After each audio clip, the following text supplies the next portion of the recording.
Olá, pessoal, tudo bom com vocês? Boa tarde, sejam bem-vindos, né? Acredito que já falaram, mas deixa eu tentar tirar esse microfone aqui. Ai, consegui, deu certo então, maravilha. Vamos lá, pessoal, vamos aqui conversar um pouquinho aqui. Eu vou ficar sozinho aqui no palco, tá? Porque as nossas convidadas são do Japão, são 3 pessoas que já já a gente vai mostrar aqui para vocês na telinha, mas em paralelo, eu queria perguntar aqui para vocês, né? A gente vai fazer uma conexão, né? O professor Ângelo agora, ele deu um pouquinho do contexto e aqui agora a gente vai contar, trazer experiências, trajetórias e histórias de pessoas que estão lá no Japão, sejam que nasceram lá no Japão ou até mesmo estavam no Brasil e foram para o Japão. Então, contar um pouquinho dessa trajetória, experiência e tudo mais que a gente pode compartilhar aqui com vocês. Uma pesquisa rápida. Quem aqui já foi para o Japão? Levanta a mão. Ó, bastante. Bem, voltou. Dessas pessoas, quem já morou pelo menos um ano? Um ano. Quem já foi como decassegue? O professor Ângelo já falou que decassegue, decassegue, né? Ou imigrante, se for imigrante não voltou, né? Mas legal, tem aqui, eu acho que vi umas 10 pessoas. Quem trabalhou em fábrica aqui? Alguém trabalhou em fábrica? Teve gente que trabalhou em fábrica. Quem, olha, o Cato também, o próprio Cato também, legal. Quem estudou numa escola japonesa? Lá no Japão, ó, temos pessoas aqui também. E também temos um público aqui que está aqui com a gente, que está pelo Zoom. Muitas pessoas do Japão estão assistindo a gente. Para quem não sabe, no Japão agora são 11 da noite. Então eles estão firme e forte aqui acompanhando a gente. Sekiguchi-san, né, o Morimoto-san, arigatou aí pelo tempinho de vocês, por estar acompanhando a gente. E todos os demais também que estão pelo Zoom. E vamos chamar as nossas convidadas aqui. Eu vou puxar uma cadeirinha, né, para a gente fazer esse bate-papo, senão vou ficar em pé aqui. Tá tranquilo, tá da jogo. Opa, vai, vem. Eu tenho que olhar aqui porque eu não consigo ver a tela. Em paralelo, em vez de vocês olharem para cá, eu vou pedir para vocês olharem nas telinhas. Por quê? Eu estou aqui, mas a gente está conectado com o Japão. Vamos chamar aqui as meninas, né? Pedir o nosso DJ, a nossa equipe técnica para colocar as pessoas, já estão todas aqui preparadas, né? A cerimônia, as MCs aqui já apresentaram para a gente um pouquinho de cada uma delas, mas para vocês conhecerem, verem a cara delas e também aproveitar para a gente entender um pouquinho sobre essa trajetória. Vamos iniciar então o nosso bate-papo. Vamos começar primeiro aqui pela Bianca. Bianca, por favor, conte um pouquinho sobre você. Quem é você? De onde você vem? Por favor, onegai shimasu. Olá, pessoal do Brasil, pessoal do Japão. Meu nome é Bianca Yumi Shimura, tenho 22 anos, nasci no Japão e moro na província de Gunma. Eu tive a oportunidade de ir ao Brasil 2 vezes, mas já faz uns 10 anos, então faz bastante tempo, né? Eu sou estudante da Job University e, como foi falado, estou me especializando em informação empresarial no Departamento de Negócios Internacionais e espero que no fórum de hoje a minha história e experiência possa servir como algo de ajuda ou incentivo para pessoas que têm interesse de vir estudar aqui no Japão. Obrigada. Obrigado, Bianca. Vamos aqui agora. Isabelle, por favor, se apresente aqui um pouquinho para o nosso público, tanto presencial e online. Onegai shimasu. Oi, gente, meu nome é Isabelle Keimi de Lima Nikaido. Eu tenho 23 anos. Eu me formei em março deste ano na Gunma Prefecture Women's University, uma universidade só de mulheres aqui em Gunma. Me especializei em aquisição de línguas e agora eu trabalho em uma empresa que recruta pessoas do Brasil, pessoas do Peru que moram aqui no Japão, e trabalho fazendo traduções, ajudando o pessoal com a barreira que é a língua aqui no Japão. Maravilha, obrigado, Isa. E agora, por último também, né, não menos importante, professora Érica, por favor, conte um pouquinho sobre você aqui para a gente. Bom dia a todos no FIB, boa noite a todos que estão aqui no Japão. É um prazer estar aqui com todo mundo. Gratidão ao Dr. Renato Ishikawa, incluindo também o Rodolfo e o Yoshio por tornarem essa discussão de hoje, que inclusive é pioneira entre o Brasil e o Japão, possível. Eu me chamo Érica, eu resido aqui no Japão há mais ou menos umas 2 décadas, e ao contrário do que muitos de vocês possam pensar, eu não sou descendente, e tampouco eu vim aqui para o Japão para estudar, não sou bolsista, nada. Mas a minha jornada começou, na verdade, como imigrante, acompanhando meu marido, que é descendente, e aqui também no Japão eu criei e eduquei os meus 2 filhos. No entanto, experiências que a minha família teve aqui no Japão, após investimento em educação, levaram a nossa família a um caminho único. E é isso que a gente vai conversar hoje, e eu vou dividir com vocês. Na verdade, eu não quero me adentrar muito, porque as estrelas do fórum hoje são os nossos jovens, a Bianca, a Isabelle, o Yoshio também, e acho que a gente pode aprender bastante com eles sobre esse tema durante o evento de hoje. De momento, eu agradeço muito por me receberem nessa conversa excelente, e agora eu passo a palavra de volta a todos vocês aí do Brasil. Muito obrigada. Maravilha, obrigado, Érica. A gente vai fazer um bate-papo aqui, gente. Não só eu, como vocês também estão todos convidados. Podem fazer pergunta para elas. Quem também está lá no Zoom pode mandar mensagem aqui, que o Rodolfo manda aqui para mim, e a gente vai conversando e conhecendo um pouquinho sobre essa trajetória. Para iniciar, né, as meninas já comentaram aqui para a gente, elas estão estudando, fizeram faculdade no Japão, mas vamos entender um pouquinho mais sobre essa trajetória. Como que começou, né? A Isa, a Bianca, elas nasceram no Japão, estudaram numa escola brasileira, estudaram numa escola japonesa, como isso tudo se conecta, como isso tudo chega, né? E conecta também com um pouquinho que o professor Ângelo falou, né? De DKSEG para imigrante, como isso foi chegando e como isso foi levando e quem são elas hoje, né? O que tornam elas serem essas estudantes brilhantes aí no Japão, que a gente sabe que muitas das vezes a gente retorna para o Brasil, a gente vem aqui para estudar, e tem pessoas que decidem também ficar no Japão e estudar lá no Japão. Como é um pouco dessa experiência? Como a gente não, às vezes nunca, nem é sempre possível ouvir isso, né? Por que não agora, né, com as meninas aqui, a gente ter essa possibilidade de conhecer um pouquinho mais sobre essa trajetória? Vamos começar um pouquinho aqui pela Bia, mas depois, Isa, fica à vontade também, vai jogando um pouquinho da sua trajetória e sua história. E, professora, me ajuda complementando com alguma informação que seja relevante aqui também. Vamos lá? Bom, vou começar então. Como eu disse anteriormente, eu nasci no Japão, mas a minha língua materna é o português. Meus pais não sabem falar o japonês, então eu comecei a aprender o idioma com 4 anos, na creche japonesa. Foi através da convivência com as crianças e com os professores. Eu nunca estudei em escola brasileira, fiz algumas aulas em particular para aprender a ler e escrever, mas foi só isso. Eu estudei, então, 3 anos na escola primária, né? E depois disso eu tive que me mudar de escola, porque tínhamos nos mudado de região. Então, foi uma época difícil para me adaptar tudo de novo, com ambientes novos, amigos novos, mas o que me ajudou foi a intérprete, a professora que tinha lá, que fazia tradução numa sala para estrangeiros. E depois de 6 anos, na escola primária, começou um novo desafio, mas agora no Chugaku, que seria o 7º ao 9º ano, né, daí do Brasil, e que para mim foi a fase assim, mais difícil da minha vida, porque além dos estudos ficarem um pouco mais difíceis, foram acrescentando-se mais matérias, ter provas, e começaram os bukatos, que a gente chama de bukatos, são as atividades extracurriculares, né?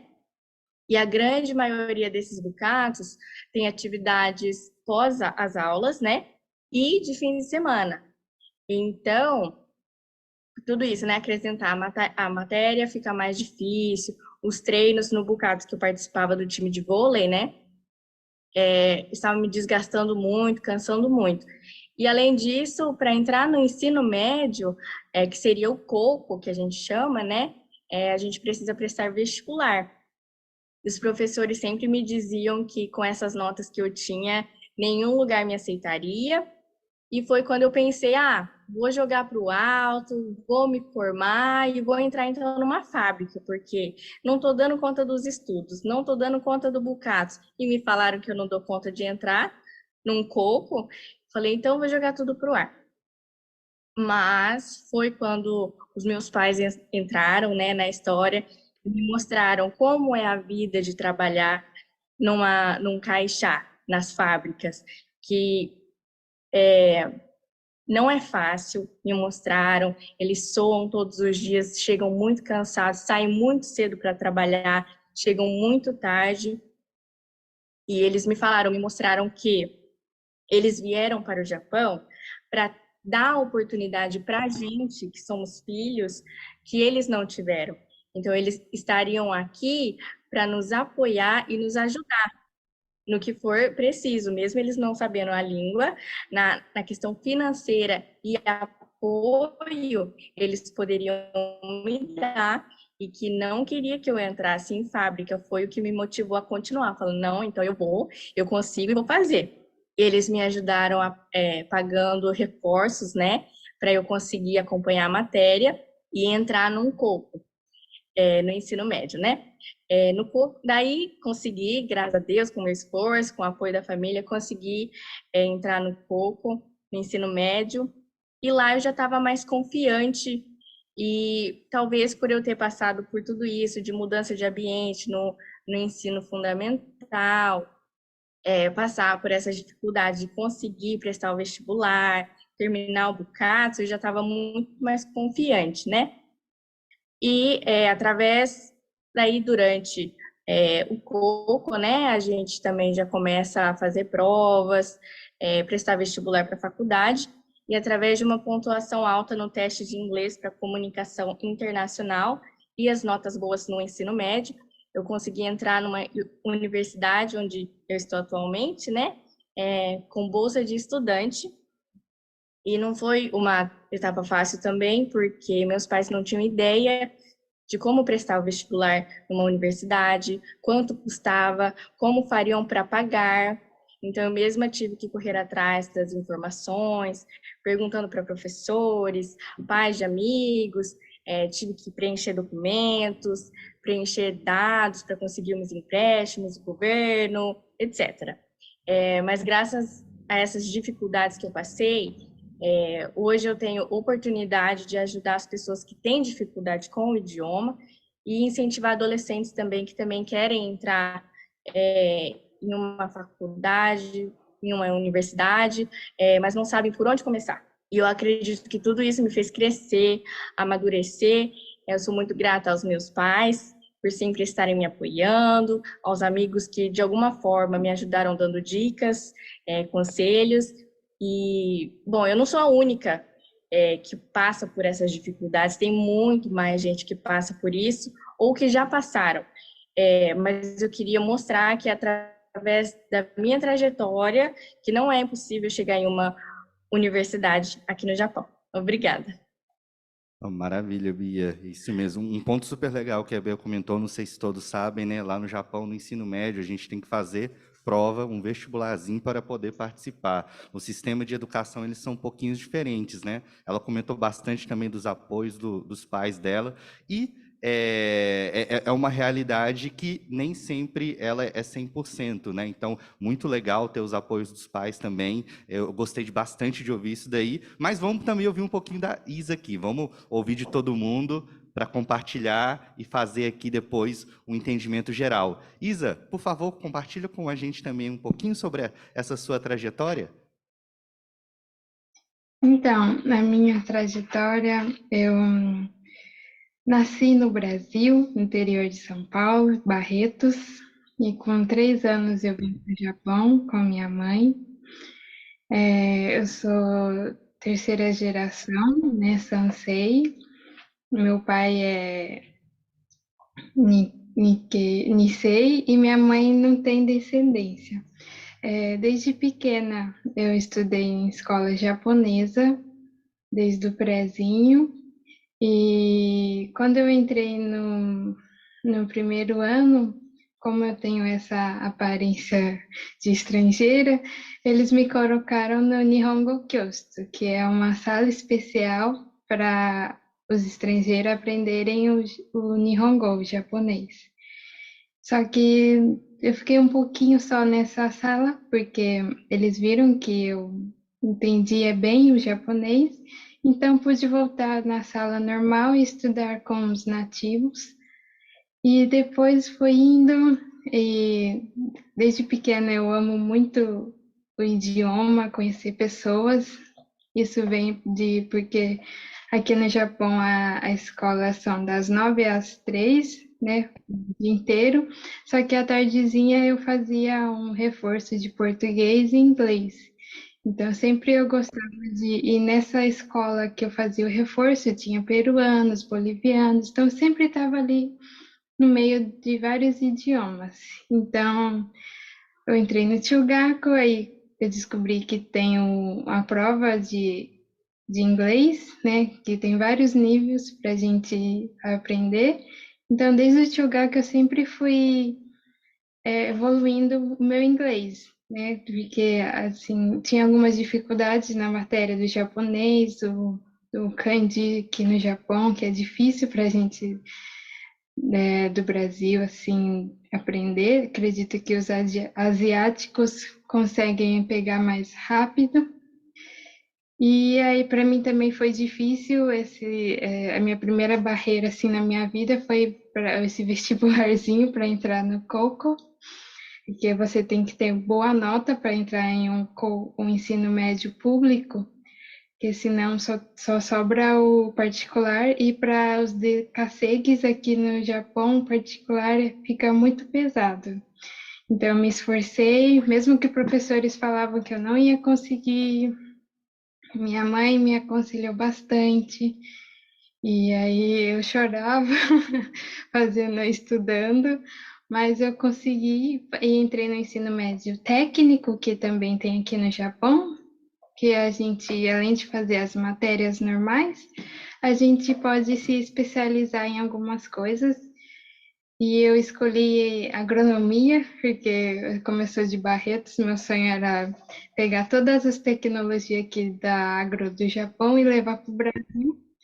Mas no meio do ensino médio, ainda estava aqui no fundo de mim, assim, que eu queria muito fazer o inglês.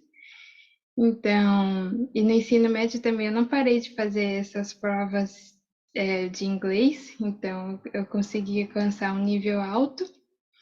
E graças a essa prova de inglês eu pude escolher uma universidade, porque como o meu ensino médio era técnico, todos se formavam e iriam trabalhar, foram trabalhar no que eles especializaram durante o ensino médio. Mas como eu ainda estava indecisa, que eu queria fazer inglês, eu gostava também da agro, mas aí eu preferi entrar numa universidade, porque eu iria ter mais 4 anos para mim decidir, descobrir o que eu quero para mim. E foi nisso que eu conheci também a minha mãe, conhece a professora Érica, e nessa época ela também dava aula, né, no Guma Women's University, que é essa universidade. E aí eu peguei algumas dicas com ela, como se inscrever na bolsa, como pegar os auxílios que tinham, e consegui entrar na universidade. No meu caso, eu não fiz vestibular, foi por uma prova de entrevista e de apresentação. Então, eu apresentei sobre a minha vida, como eu vim parar aqui no Japão, em inglês, e eles gostaram muito e eu consegui entrar na universidade. Lá eu fazia relações internacionais, então aprimorei mais ainda meu inglês. E no final, no terceiro e quarto ano, eu me especializei em aquisição de segunda língua e apaixonei pelo esse mundo e me formei agora e trabalho como eu falei, eu trabalho numa empresa de recrutamento, faço traduções, que é o que eu gosto, mas acredito que ainda sou nova, só tenho 23 anos, então posso ir abrangindo mais meu conhecimento para poder ajudar os Nikkei aqui no Japão. Obrigada. Show de bola, Isa. Um ponto super legal que faz bastante parte da história de quem às vezes é mestiço, né? A Isa, eu também sou mestiço, meu pai é descendente, minha mãe não. Então, quando a gente vai lá no Japão, a primeira impressão que o pessoal olha para a gente, sim, a gente é estrangeiro.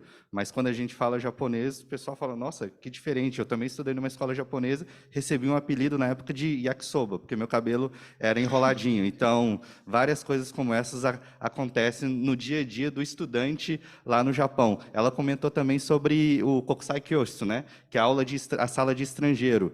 Isso é vamos dizer, oportunidade que nem todas as escolas japonesas possuem lá no Japão. Então, às vezes, você muda lá para o Japão, como Dekasegi, e o seu filho, né, vamos dizer, ou a criança, vai estudar numa escola que não tem um apoio 100% de uma sala de estrangeiro. Pode ir um tradutor lá, temporário, como também pode ter a sala de estrangeiro que ele vai estudar japonês de uma forma mais fácil, né? Eles usam até o termo Yasashi Nihongo, que é o japonês, vão falar mais fácil, mais bonzinho. Então, existem essas partes, colocando só um aspas aqui para compartilhar com todo mundo aqui também. E, claro, né, a Isa e a Bia aqui são alunas da professora, e a professora aqui, com certeza, com essa experiência, não só da sua trajetória, né, professora, poderia compartilhar aqui com a gente um pouquinho de como que essa parte da educação no Japão, como também a trajetória da professora, Onegai shimasu. Certo.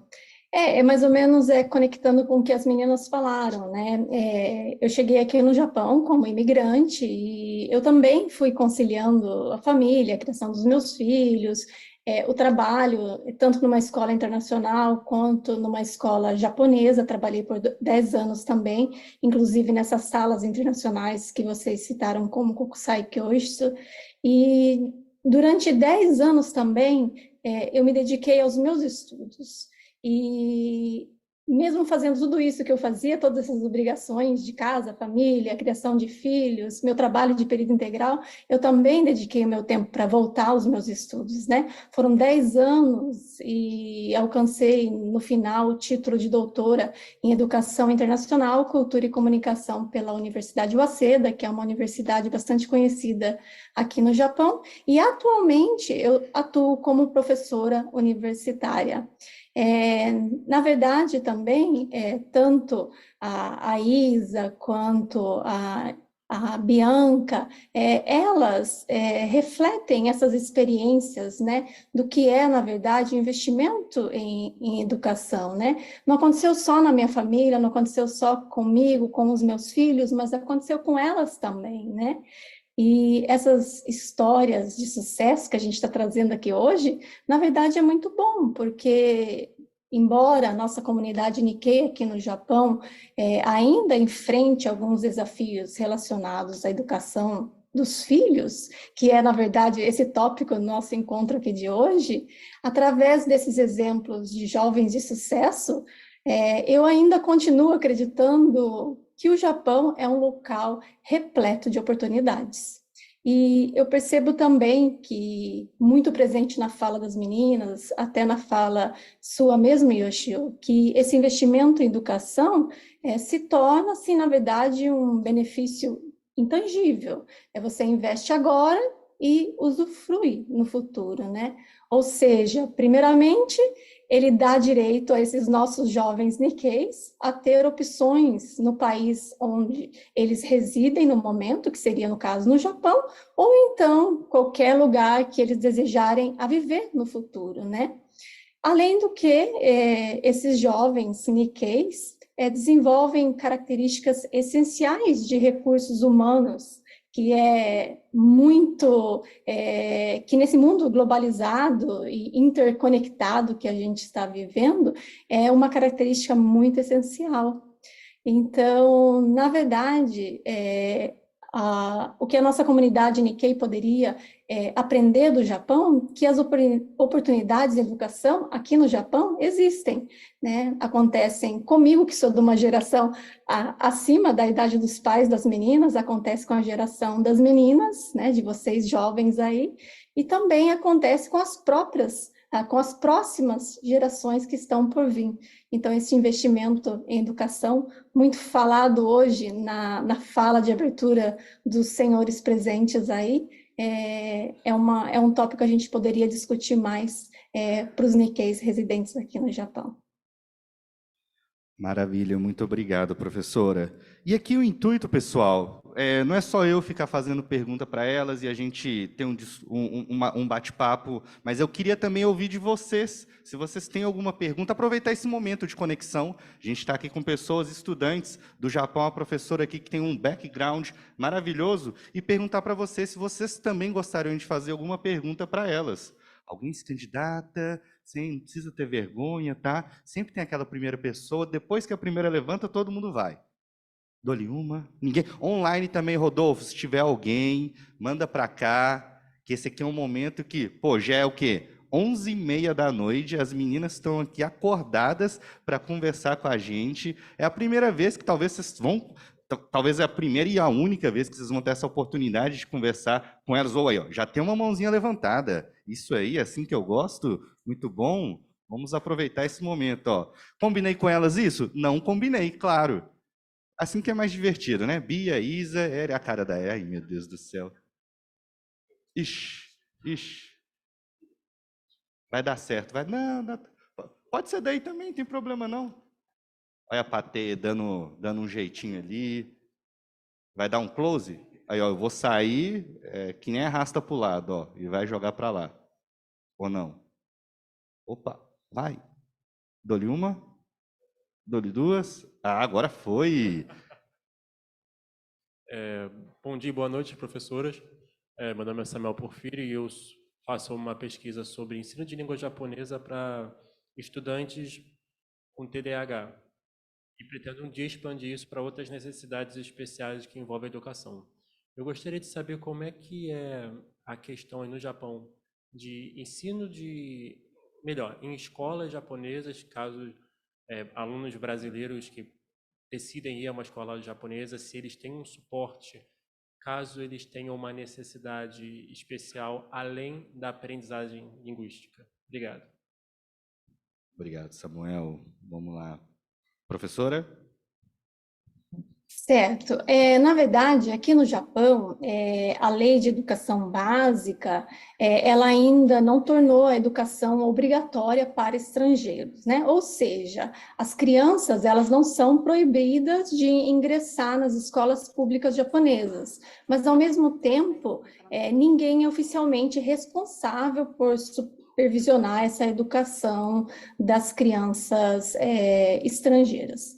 No que se refere à questão da educação especial, da mesma forma, se as crianças forem constatadas que elas necessitam de atendimento especial, obviamente elas também poderão usufruir desse sistema que já existe dentro das escolas japonesas. Porém, existe uma problemática aqui no Japão que é em relação a de que forma essas crianças são avaliadas. Por exemplo, uma criança que vem do Brasil e não fala japonês, né? Como que é o diagnóstico por um profissional japonês? Será que esse diagnóstico realmente consegue se levar em consideração? Será que ele é realmente um diagnóstico digno daquela necessidade da criança? Outro caso seria essa criança ser avaliada por profissionais brasileiros que estão atuando aqui no Japão. Porém, embora existam já psicólogos, eles fazem um trabalho excelente aqui também, essa aceitação desse diagnóstico por profissionais brasileiros aqui no Japão, até que ponto ele é aceito dentro do Japão? Isso daí é outro ponto também a ser discutido.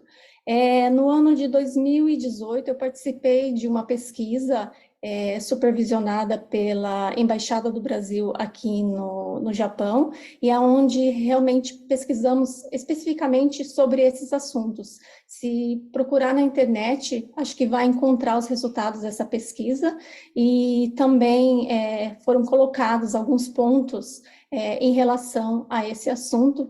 Então, a pessoa que fez a pergunta, né, desculpa, não me recordo o nome, mas você pode procurar na internet, caso não encontre, pode entrar em contato tanto comigo ou então quanto a Embaixada do Brasil aqui no Japão, que eles têm esse documento para oferecer para você, tá bom? Lá tem bastante informações sobre essa questão da educação especial aqui no Japão, inclusive as subdivisões e tudo mais. Eu vou só complementar com uma experiência que eu tive. Ano passado, eu participei de uma bolsa da JICA, que era de apoiadores Nikkei, e eu tive a oportunidade de poder visitar algumas escolas do ensino fundamental. E a gente tinha um aluno que a gente apoiava ele, que ele era um pouco hiperativo. E em vez dele ir para uma sala de japonês normal, foi constatado que era melhor ele ir para uma sala que era Tokubetsu Kurasu, uma sala especial. Então, ele pôde ir para essa sala, no qual é ensinado as mesmas matérias, só que de uma forma mais fácil. E a diretora do local que ficou até falou, às vezes o pessoal até confunde, né? Que a pessoa, em vez de ir para uma sala internacional, acha que ele não sabe japonês e está indo mal, ou melhor, ele está indo mal na matéria porque ele tem algum problema, e não porque ele não entende muito bem o japonês. Então, é um divisor de águas quando eles têm que escolher para qual que é o real motivo, né? É a falta do idioma mesmo, ou porque constatou alguma dessas, esqueci até o nome correto disso, mas alguma para ir para essa sala especial. É só uma experiência mesmo que eu tive. Só para complementar, Yoshio, realmente é isso mesmo. Durante a nossa pesquisa, nós também, durante a pesquisa de campo, nós encontramos crianças que foram colocadas erroneamente nessas salas especiais. E também encontramos crianças que não foram matriculadas, quando, na verdade, elas precisavam ter sido colocadas para receber um tratamento especial. Então, assim, existiu os dois lados durante essa pesquisa, e está tudo colocado nesse documento que eu citei anteriormente. Maravilha, obrigado pela pergunta. Temos mais perguntas? Temos uma aqui, aí tem outra aqui. Opa, tem outra ali. Patê, coordena aí quem é a ordem, tá? Patê está coordenando. 1, 2, 3, 4. Bom dia a todos que estão aqui. Boa noite a quem está no Nihon. Meu nome é Mário Sasaki, eu sou membro da ASEAN, Associação Nipo de Álvares Machado. Então, agradeço ao Roquete-san pela oportunidade de estar aqui. E eu, como engenheiro agrícola e ambiental, eu tenho uma pergunta para a Isabelle, né? Mas, primeiramente, parabenizar a Bianca, a Isabelle e a professora Érica pelas belas histórias de vida, né? E pelo conhecimento que estão nos compartilhando. Mas a minha pergunta vai basicamente para a Isabelle e para algumas autoridades que estão aqui.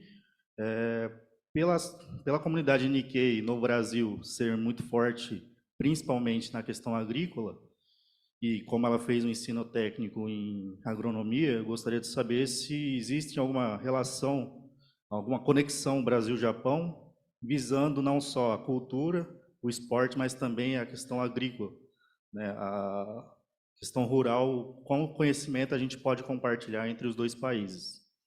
Muito obrigado.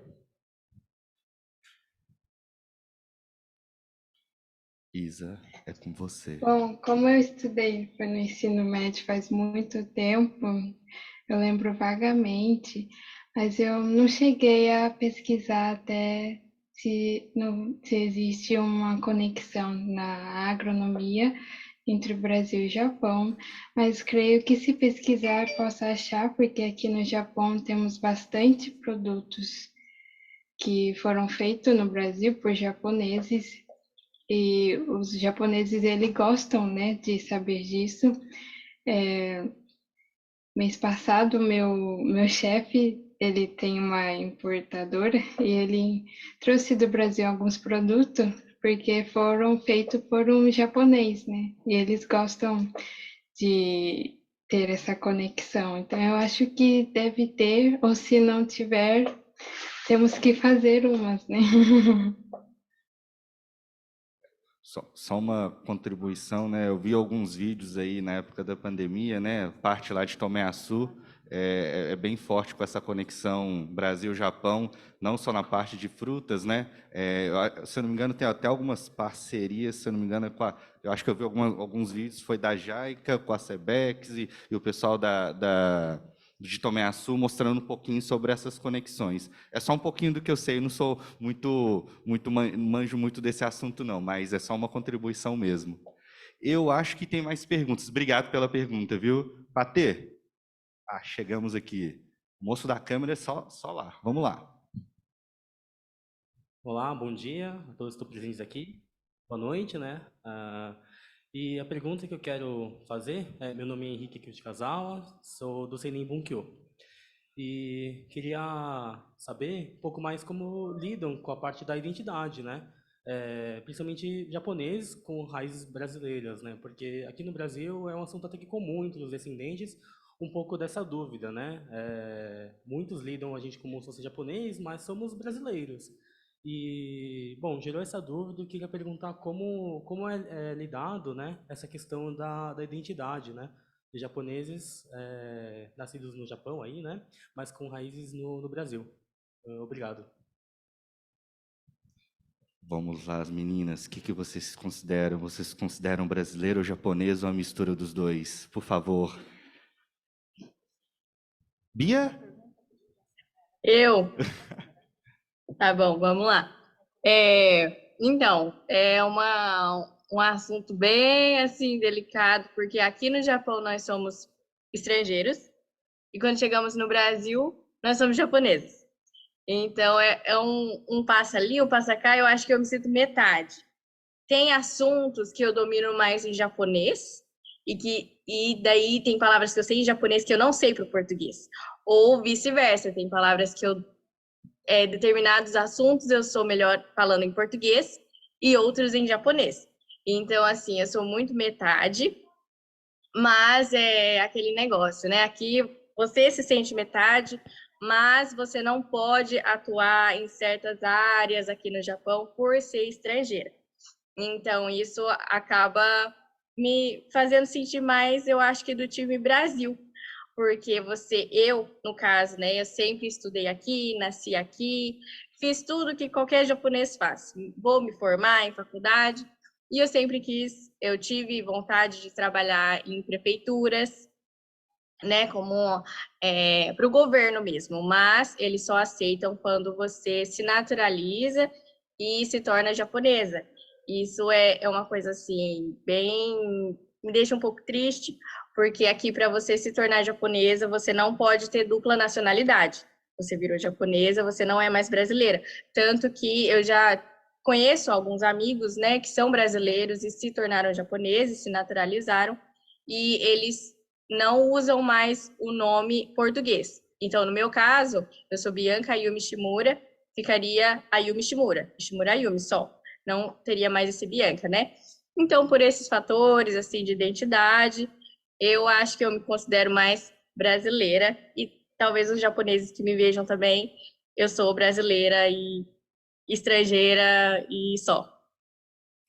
Legal, Bia, obrigado. E a Isa, que até comentou durante a trajetória dela, né, que na escola o pessoal olhou para ela e falou: tem cara de brasileira, vai estudar nessa sala. O que você acha, Isa? Como que é para você isso, essa questão de identidade?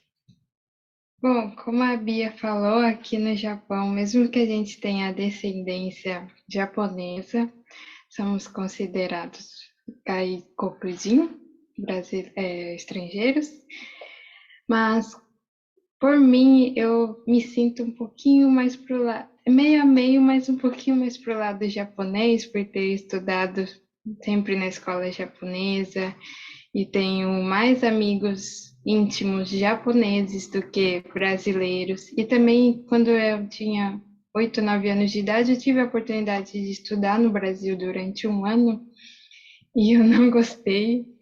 Eu vi que sou bem diferente dos brasileiros, e mesmo aqui no Japão, quando eu conheço alguns, agora trabalhando com brasileiros, que é um ambiente novo para mim, que sempre estive ali junto com os japoneses, eu vejo que eu sou bem mais japonesa, mais quietinha. Então, eu me sinto assim, não consigo ainda definir. Isso seria a resposta certa, né? Legal, obrigado, Isa. Professora, gostaria de complementar com um pouquinho da sua experiência? Bom, na verdade, eu não tenho propriedade para falar sobre o assunto, porque eu não sou descendente, não tenho essas raízes Nikkeis comigo, mas geralmente quando os meus alunos chegam até mim, ou então meus próprios filhos, e a gente discute sobre esses assuntos em relação à identidade, eu costumo dizer que, ao invés de pensar se a gente é brasileiro ou se a gente é japonês, na verdade, a gente se colocar como cidadãos do mundo. Porque, na verdade, essas experiências que a gente ganha no Brasil, aqui no Japão, ou então com os nossos amigos estrangeiros de várias nacionalidades aqui no Japão, ou até mesmo quando a gente volta para o Brasil, isso daí faz a gente sentir que, na verdade, o mundo hoje, o mundo global, a gente pode se encaixar em qualquer lugar, né? Então, a minha instrução para os meus alunos é essa visão de cidadãos do mundo. A única coisa que pega um pouquinho os alunos, que foi a fala da Bia hoje, é essa questão de identificar essas forças a favor e contrárias para a área escolhida que vai trabalhar, principalmente aqui no Japão. Então, geralmente, ela pode ser uma decisão assim pessoal bem positiva, se você quiser morar aqui e você quiser trabalhar aqui, você tem que saber realmente que área você vai seguir em frente, né? Mas, na verdade, ela pode ser desafiador, né? Devido à nacionalidade. Como a Bia falou, certas profissões precisa se obter a cidadania japonesa para ter permissão de desempenhar certos cargos aqui no Japão, principalmente assim cargos públicos ou então que necessitam realmente da cidadania japonesa. Perfeito, obrigado, professora, com a contribuição. Vamos agora aqui, né? Estou recebendo aqui meu WhatsApp, tá pipocando. Gente, o horário, o pessoal tá com fome, meu Deus do céu, estão recebendo bronca aqui ao vivo. Mas vamos agora para a nossa última pergunta, então, para a gente finalizar aqui. Teruko-san, onegaishimasu. Bom dia a todos vocês que estão aqui presencialmente no Brasil e boa noite para o pessoal do Japão.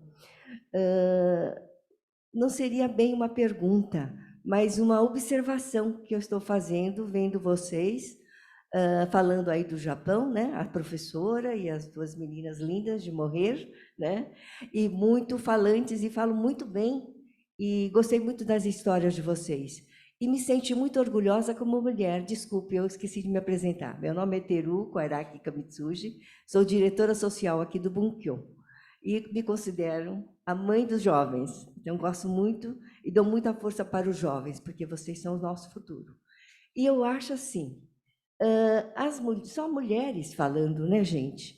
Então, eu me senti muito orgulhosa, porque aqui só os homens falaram, eu fui a única mulher a falar. Então, eu acho assim, a mulher tem que ter espaço, tem que ter coragem, ousar e falar. Por quê? Ela tem a sua opinião, ela tem muito a contribuir. E as duas, com certeza, receberam muita força das mães. Então, a mãe, ela tem essa força, não desprezando a ala masculina, mas a mãe é que é mais chegada aos filhos, que conversa mais, que escuta mais, apesar dela ter várias funções, né? Que além de trabalhar à noite, o dia inteiro no Japão, imagino, e ainda tem tempo hábil de cuidar da educação dos filhos. A educação é tudo. Sem educação, a gente não encontra um lugar ao sol melhor, né? E contribui mais ainda, intelectualmente, através das suas ações. Então, parabenizo vocês duas e a professora. E eu gostei muito do que ela falou. Cidadão do mundo. Nós somos cidadãos do mundo, gente.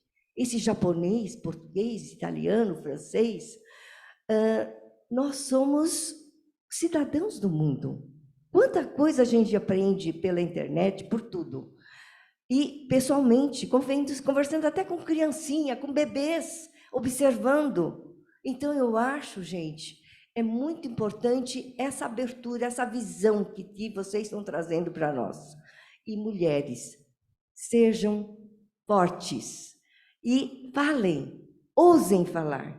Eu acho muito importante, porque se a gente não abrir espaço, não adianta falar que o mundo é masculino. A gente não faz nada, não é verdade? Então, vamos lá, arregaçar as mangas, mostrar e contribuir junto com os homens.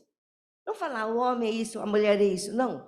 Mas nós temos que colaborar. Eu fiquei muito feliz de ver vocês 3 mulheres. Parabéns, tá?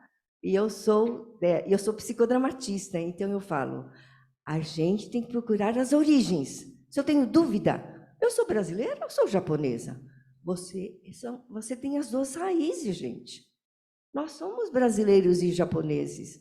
Eu sou nascida no Brasil, sou professora de português e francês. Então, eu acho assim, olha, quando eu falo francês, eu tenho que ver a cultura francesa. Quando eu falo japonês, eu tenho que observar a cultura japonesa. E quando eu falo português, a nossa cultura. Então, nós somos cidadãos do mundo. Muito obrigada, professora. Olha, fantástico que a senhora trouxe para a gente. Muito obrigada. E vocês 2 guerreiras, parabéns. Obrigada. Obrigado, Teruko-san. Então, vamos partir, pessoal, para já amarrar aqui e finalizar. Já estou ouvindo algumas barriguinhas roncando aqui de vocês, né? Já deve sair o almocinho aqui. Vamos agora para as palavrinhas finais aqui para a gente poder fechar. Pessoal, meninas, né? Vamos aqui só finalizar. Então, queria pedir talvez um conselho, né, para as pessoas que estão ouvindo aqui do Brasil, para elas sobre essa história que vocês compartilharam e o que vocês acharam também desse momento, dessa conexão que a gente teve aqui hoje. Vamos lá? Agora a gente faz a ordem inversa, vai pela professora Isa e Bia. Ó, a Bia falou que sim, então vai ser assim. Ok. Obrigada.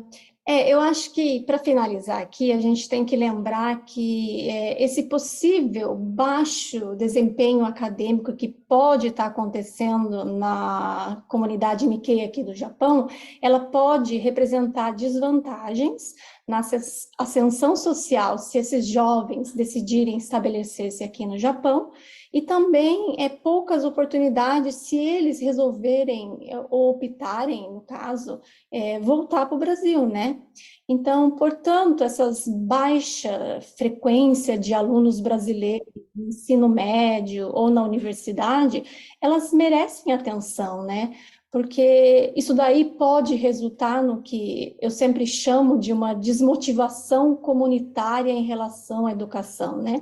Se as pessoas acreditam que a educação é complicada e inatingível enquanto vivem aqui no Japão, pode ser que continuem esse pensamento. Então, na verdade, a gente tem que mudar um pouquinho essa mentalidade, que as habilidades que os nossos jovens Nikkeis trazem consigo podem ser uma vantagem substancial, na verdade, uma vantagem enorme, tanto no campo educacional quanto no mercado de trabalho.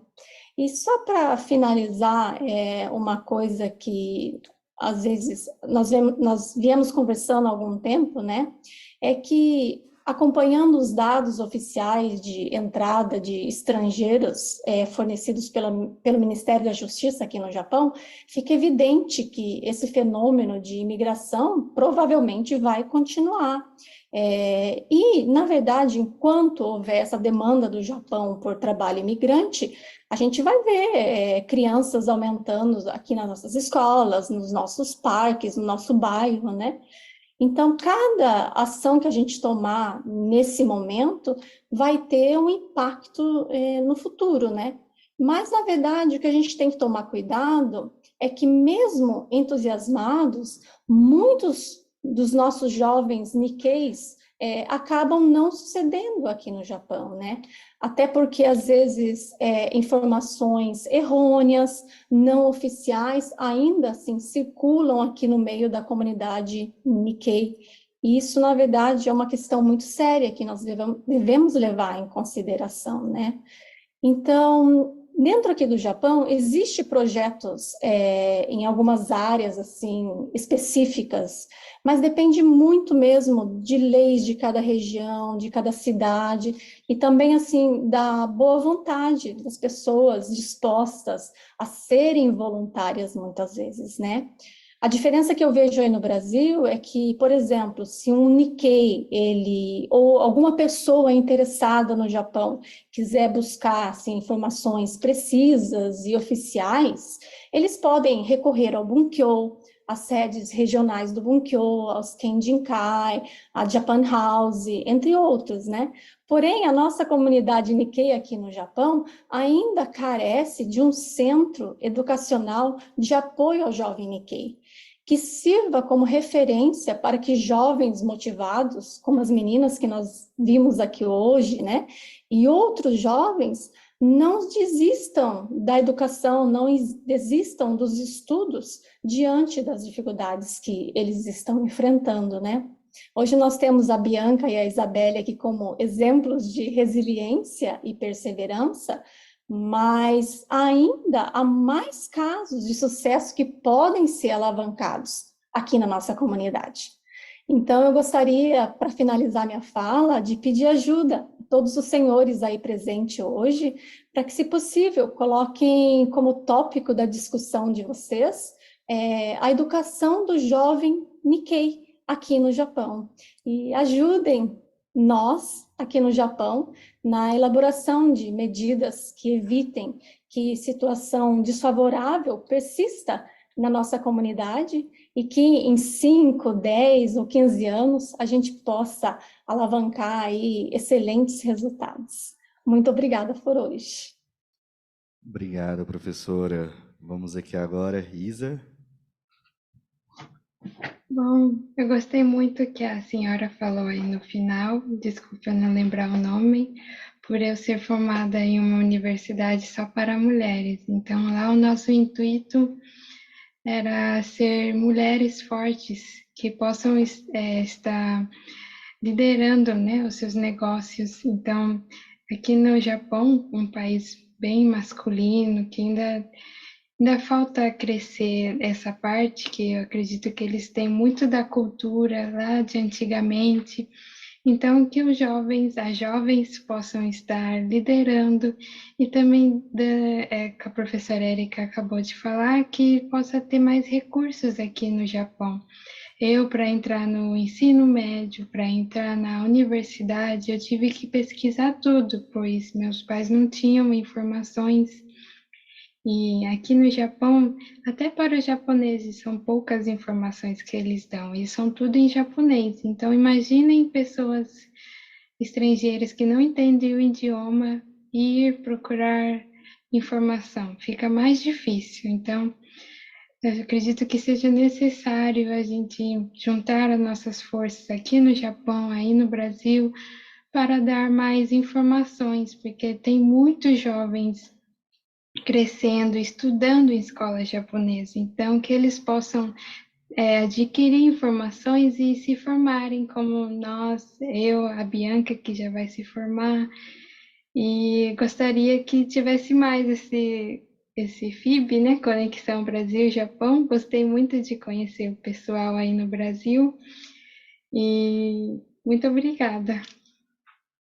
Obrigado, Isa. E para finalizar agora, Bia. Eu queria agradecer por essa oportunidade, uma experiência totalmente nova para mim. Quem sabe algum dia a gente, né, não possa fazer face-to-face, sem ser por telinha, conhecer cada um, conversar com todos, né, tirar dúvidas.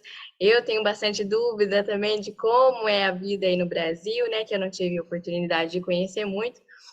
Mas como a Isa falou, né, que a nossa geração, que possa crescer essa geração de jovens se formando, e que o que a gente tem que fazer e o que a gente fez hoje, acredito que é plantar sementes, que um dia ela vai crescer e que vai alcançar muito mais jovens que têm dificuldade, que têm um sonho de se formar numa universidade. Então, eu fico muito feliz de fazer parte desse processo, né, da plantação da sementinha, e espero que as nossas histórias, tanto a minha, da Isa e da professora Érica, possa ter ajudado de alguma maneira, tanto aos professores, né, que estão aí, alunos que sonham em vir para cá, e é isso, muito obrigada. Fantástico, fantástico. Professora Isa, Bia, muito obrigado pelo tempinho de vocês. Vamos finalizar antes do dia 17 no Japão, vamos finalizar no dia 16 mesmo, hein? Não, já é dia 17? Não, é 16 ainda. E para finalizar, um passarinho aqui me contou que o professor, o doutor Renato também gostaria de fazer um agradecimento final. Cadê? Patê. Chegou. Claro, por favor, né, doutor Renato? Vem aqui sentar do meu lado, vou puxar até um banquinho para você. Espera aí. Vamos, puxar aqui, ó. Ai. Resolver. Pronto. Vem cá, doutor Renato. Aqui, ó. Aqui que a câmera tá boa, já aparece bonitão aqui, ó. Isa e Bianca.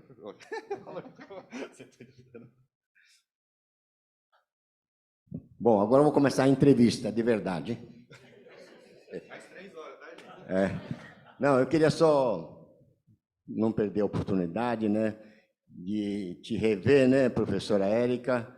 Muito obrigado por ter tomado nosso pedido aí para convidar suas alunas, suas amigas, aí para bater um papo muito gostoso aqui. Espero que realmente o pessoal aqui, o público, gostaram muito das explicações, das suas vivências, do sucesso aí, né, porque realmente nós falamos aqui agora há pouco, uma palavra em português chama contagiar, né? Que vocês contagiem os brasileiros, as brasileiras, meninas, crianças brasileiras que estão aí, para realmente estudar já em japonês, escola japonesa, porque estão no Japão, tem que estudar japonês, tem que se criar cidadão japonês, né?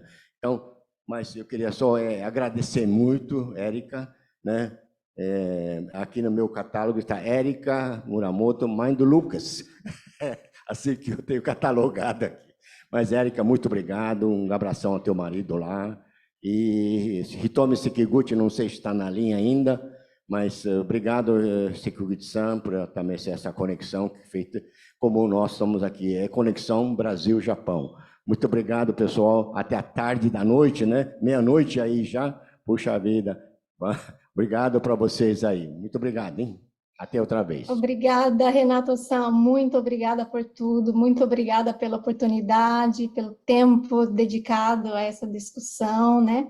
Eu estarei à disposição dos senhores em algo que eu possa ser útil, qualquer coisa, mantenham contato e venham me visitar aqui no Japão. E, Renato-san, só para aproveitar, olha, eu tenho uma coisa para mostrar. Olha só, consegue ver? Obrigado. Aqui no Japão, nós podemos encontrar o café da Fazenda Aliança também. Olha só, gente. Olha. Obrigado, Érica. Obrigado pelo marketing aí. Não, em outubro nós estaremos aí, eu, o Hugo, né, Tamires, a Olga, estaremos aí visitando aí no Guma aí com vocês aí. Espero ter pessoalmente conhecer vocês aí. Muito obrigado. Boa noite para vocês. Muito obrigada. Obrigada sempre. Tchau, tchau. Obrigado, meninas. Tchau para vocês. Maravilha.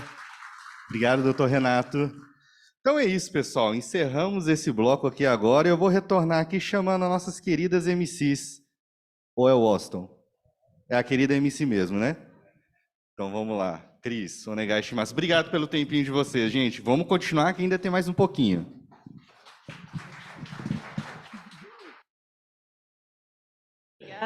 Obrigada, Yoshio Yoshizane, pelo bate-papo.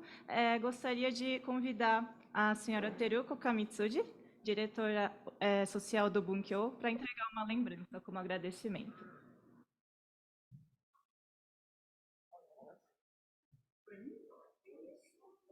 É uma honra para mim entregar para você, Yoshio. Eu tenho acompanhado você nas entrevistas do seu trabalho lá no Japão. Parabéns. Eu percebi o seu crescimento quando você começou aqui e como você está hoje. Parabéns. Eu encolhi, mas você cresceu. Obrigado. Obrigado, viu? Viu? Não é só a Érica que tem, eu também tenho agora o Café Aliança. Parabéns, viu, pelo benefício. Melhor vir pra cá. Isso. Obrigado.